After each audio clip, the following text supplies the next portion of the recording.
Several Georgia races are drawing national attention this year with the possibility of some congressional seats, some key seats, flipping blue. Our exclusive WXIA Survey USA poll shows it's a tight race among the top three candidates for the U.S. Senate special election to fill the seat formerly held by Senator Johnny Isakson. It's currently held by Republican Kelly Loeffler. Our survey shows she has fallen slightly behind Democratic challenger Raphael Warnock.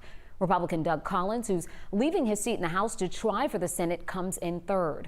Warnock leads across all age groups, but not by much. The divide is greater at either end of the age spectrum. He earns the most percentage points among voters ages 18 to 34 and those 65 years and older. Loeffler narrows the gap among voters ages 35 to 64, and Collins is just 3 points behind Warnock among youngest voters. Our poll also looked at where support for the special election candidates fall when you break the numbers down by race. Loeffler earns the most support from white voters, 38%, followed by Collins, but Warnock has a commanding lead among black voters, garnering 59%. Loeffler and Collins earn just 5% and 3%, respectively.